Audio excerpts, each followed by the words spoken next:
قرآن کی ہدایت بھول گئے، سنت کی فضیلت بھول گئے، قرآن کی ہدایت بھول گئے۔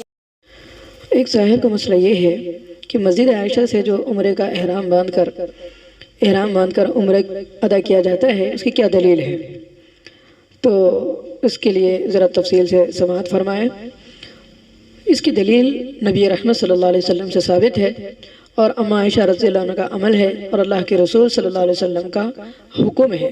اور آپ صلی اللہ علیہ وسلم کا یہاں پر حکم ہے، گویا کہ قول ہے۔ دونوں چیزیں ہیں، آپ صلی اللہ علیہ وسلم کا حکم اور آپ صلی اللہ علیہ وسلم کا یہ قولی حکم ہے۔ جب اما عائشہ رضی اللہ عنہ نے نبی رحمت صلی اللہ علیہ وسلم سے کہا، عمرے کا ارادہ کیا، ظاہر کیا، تو نبی رحمت صلی اللہ علیہ وسلم نے حضرت عبد الرحمن رضی اللہ عنہ کو حکم دیا، حضرت عبد الرحمن رضی اللہ عنہ کو حکم دیا جو ان کے بھائی تھے،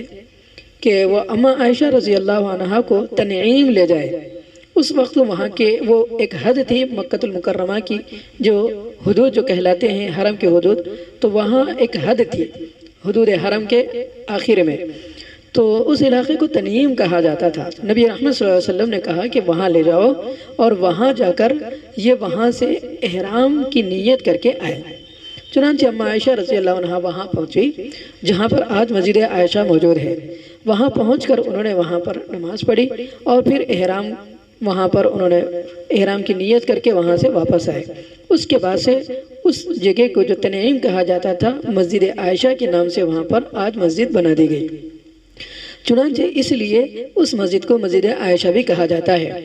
اما عائشہ رضی اللہ عنہا نے خود وہاں پر عمرے کے لیے احرام باندھا تھا، احرام کی نیت، عمرے کی نیت بھی کی تھی وہاں سے احرام باندھ کر۔ تو ان کا یہ جو عمل ہے، ان کا عمل ہی کافی تھا کہ انہوں نے کہ ایک صحابیہ نے، خود آپ صلی اللہ علیہ وسلم کی ازواج مطہرات نے یہ عمل کیا، تو یہی ہمارے لیے یہی چیز اصل میں اقتداء کا سبب ہے۔ جیسے نبی رحمت صلی اللہ علیہ وسلم نے ایک حدیث میں فرمایا، اصحابی کا نجوم، میرے صحابہ ستاروں کی طرح ہے، فَبِأَيِّ اقْتَدَيْتُمْ اِهْتَدَيْتُمْ، ان میں سے جس کی بھی تم اقتداء کرو گے ہدایت پا جاؤ گے۔ گویا کہ ایک صحابیہ کا عمل ہی ہمارے لیے کافی تھا، لیکن اس کے ساتھ ساتھ آپ صلی اللہ علیہ وسلم کا حکم بھی ہے، جو عبد الرحمن ابن ابو بکر صدیق رضی اللہ عنہ کو جو کہا گیا تھا کہ حضرت عبد الرحمن کو کہ جاؤ اور اما عائشہ رضی اللہ عنہ کو وہاں سے احرام ان کا باندھ کر لے کر آؤ، مطلب یہ ہے کہ وہاں سے نیت کروا کر لے کر آؤ۔ تو آپ کا حکم بھی ہے اور اما عائشہ رضی اللہ عنہ کا عمل بھی ہے۔ حضرت اما عائشہ رضی اللہ عنہ کے بعد ایک صحابی حضرت عبداللہ ابن زبیر رضی اللہ عنہ نے بھی وہاں سے احرام باندھا تھا۔ تو گویا کہ اما عائشہ، جو لوگ یہ اعتراض کرتے ہیں کہ یہ عورتوں کا عذر تھا، اس وجہ سے وہاں صرف عورتوں کو اجازت ہے مردوں کو نہیں، تو حضرت عبداللہ ابن زبیر رضی اللہ عنہ نے بھی وہاں سے احرام باندھا، اسی طرح اور بھی صحابہ نے باندھا تھا۔ تو جب صحابی سے یہ ثابت ہے اور اما عائشہ رضی اللہ عنہ سے ثابت ہے، آپ صلی اللہ علیہ وسلم کا حکم ہے، تو اس وجہ سے ہمارے پاس یہ ایک مضبوط دلیل ہے جو آپ صلی اللہ علیہ وسلم کا حکم ہے۔ تو اس لیے مسجد عائشہ سے جو حضرات بھی، چاہے مرد ہو عورتیں ہوں، جا کر وہاں پر عمرے کا، جو مکہ کے رہنے والے ہیں، جو مکہ میں آ چکے ہوں، جو دوسرے علاقے سے بھی مکہ میں آ کر ایک مرتبہ عمرہ کر لیا، اب دوسری مرتبہ عمرہ کرنا چاہ رہے ہیں، تو مسجد عائشہ جا کر بالکل بلا کسی کراہت کے مسجد عائشہ سے جا کر احرام باندھ کر عمرے کا اور نیت کر سکتے ہیں اور عمرہ ادا کر سکتے ہیں۔ اس لیے یہاں پر حضرت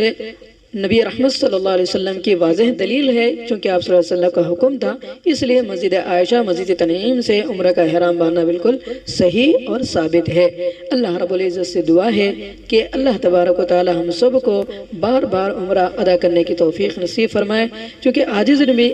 نے بھی اللہ کے کرم سے مسجد تنعیم میں، مسجد عائشہ میں جا کر کئی مرتبہ وہاں پر عمرے کا احرام باندھا اور نیت کی، الحمدللہ اللہ نے توفیق دی وہاں پر پہنچنے کی۔ اور اللہ تبارک و تعالیٰ سے دعا ہے کہ اللہ بار بار ہمیں مسجد عائشہ اور اسی جگہ مسجد جعرانہ اور اسی جگہ مسجد نبوی، اسی جگہ اسی طرح ہمیں طائف، ہر جگہ ہر میقات سے احرام باندھ کر عمرہ کرنے کی اللہ ہم سب کو توفیق نصیب فرمائے۔ اللہ ہم سب کے عمرے کو بار بار قبول فرمائے، مقبول فرمائے۔ اللہ ہم سب کو دین کی صحیح سمجھ اور صحیح فقہ کی تعلیم حاصل کرنے کی توفیق نصیب فرمائے۔ قرآن کی ہدایت بھول گئے، سنت کی فضیلت بھول گئے۔